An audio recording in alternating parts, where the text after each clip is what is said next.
Question of the day. What's your favorite re-implementation of a game? Maybe Death Eater's Rising versus, Darkseid Rising or Thanos Rising. Maybe Marvel Splendor.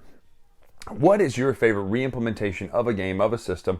Let me know in the comments below, because today we're talking about a re-implementation, one of the two that have come out recently from WizKids. This is Marvel's Remix. Now, Remix is Fantasy Realms, or it's in the Fantasy Realms universe, not universe, it's in the Fantasy Realms mechanic style. So if you've seen my review on Fantasy Realms, I gave it a massively high review.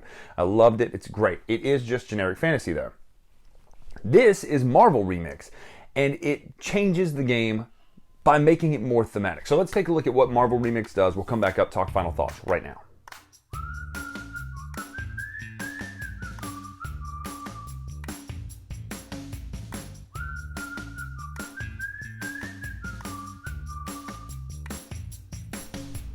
So this is Marvel Remix Shuffle. Now it doesn't say Marvel Remix on the back of the cards, and I'm not going to refer to it as Marvel Remix every time, but it does right here. So for now on, Remix.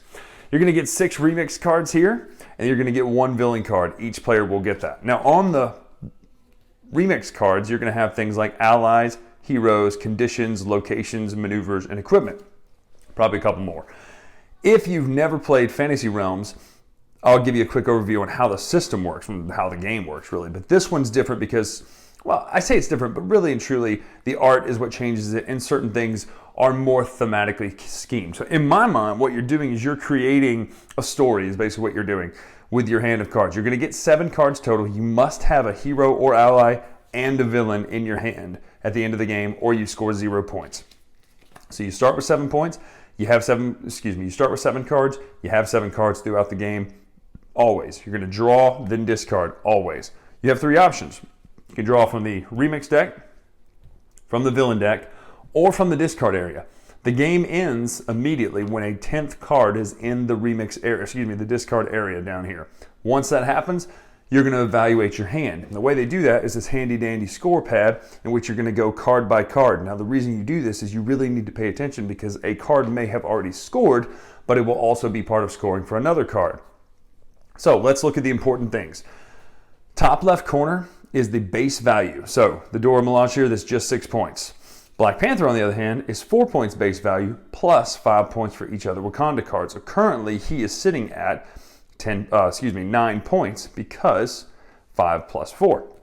If we were to get more cards out there with that, he could go up. Now there are certain cards that can score 50, 60 points depending on what you have in the rest of your hand. Let's look at the rest of the cards in our hand first. Then we'll evaluate drawing cards out here. And the reason I do that is because sometimes from the very beginning of the game, you'll have a hand that works really well together, and it's going to be agonizing to discard a card, which you have to do. So that's Black Panther in that. So Berserk, it comes with these 2 symbols. You're then going to choose a hero or an ally. -3 for each other hero or ally and city, location with a city. So currently, if I was to choose Black Panther, this ally would be worth -3 points, but I currently have no other of those negative symbols, which means this would be worth 15 points. That's how that one works. This one is up to 3 heroes with the mutant symbol may each count 1 tag twice. So if you have a card that gives you 5 points per mutant symbol, or a different symbol that you want to choose, any card with the mutant symbol may choose one of those tags and count it twice. This one is with a power, or I think that's called power, and a location with a city, it's 14 points. Otherwise, it's 0. We're going to talk about a couple of important terms in a minute. This one's interesting. If you take Cerebro from the discard area, you may swap a card with a card. Anyway, it gives you manipulation. Now, there are a lot of these that have minuses, but remember, you have to have a villain and you have to have a hero and ally. But let's look through the rest of the villains really quick, and then we'll look at the rest of the heroes, just to kind of give you an idea of these words that I'm talking about that are vastly important. So -3 for each hero, base cost of 15.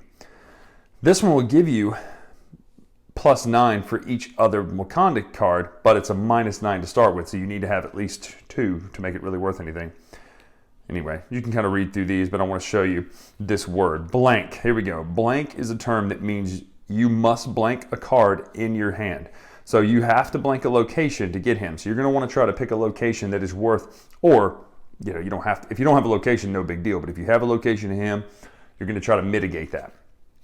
With and for each are the other 2 terms that are vastly important. With means you score a certain amount of points once.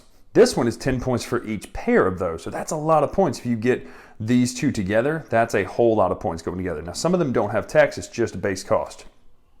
These cards are unique. They weren't in the original Fantasy Realms. You can transform from Bruce Banner to Hulk by having 2 Gamma symbols, or transform with any other Gamma symbols. If you have another Gamma symbol, whoosh, he turns over and he's worth 13 points. Pretty neat. Vision has your choice of 2 different tags. Shapeshifter. So I love it, love it, love it. So a lot of little things like that. I just want to go through and show you the art and show you how it works here. Some things that are blank. You can pause on some of these. So if you had that, you'd be able to transform him. You can pause and look at some of these things because we're not going to go through every single card. But eventually that's what's going to happen. You're going to go through and you're going to get draw cards, discard cards, draw cards, discard, draw cards, discards. When the 10th one hits, you immediately score your hand. The person with the most points wins the game. That is how you play Marvel Remix.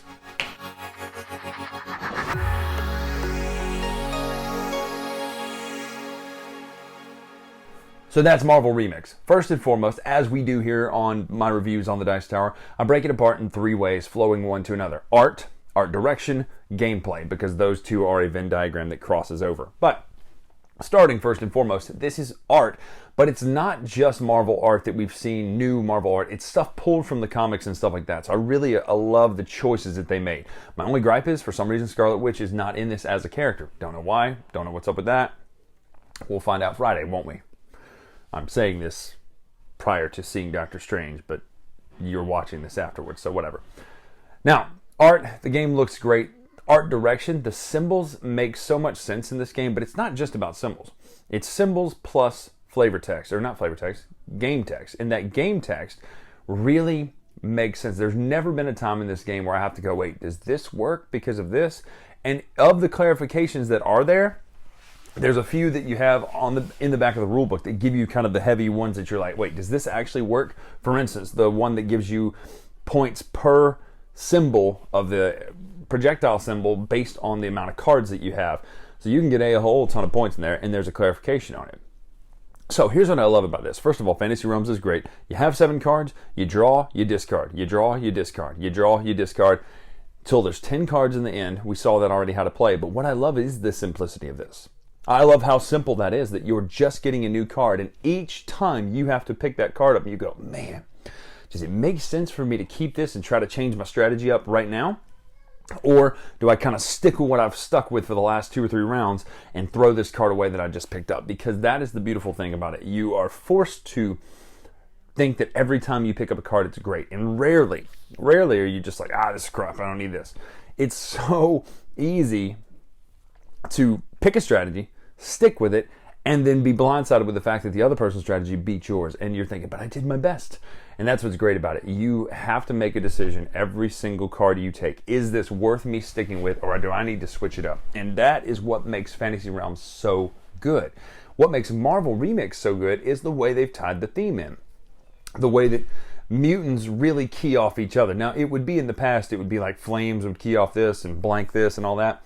But to me, with it being themed in Marvel, you get the fact that it's mutants do this, and you have the Charles Xavier and Dimension, it does this for mutants. Like, that little thing makes it so much better, the theme. And so for me, as I'm playing this, to me it feels like you're making a comic. You're making a story. You're grabbing these characters, this hero, this villain, and then these are the things that happen, and you've got a scene from a comic book, which is fun because that's really what it feels like. So 9.0 for me. This game is absolutely brilliant. I love Marvel Remix. It is definitely staying in the collection. It will be played thousands of times coming forward. So if you go right now, I'm not telling you if blah, blah, blah.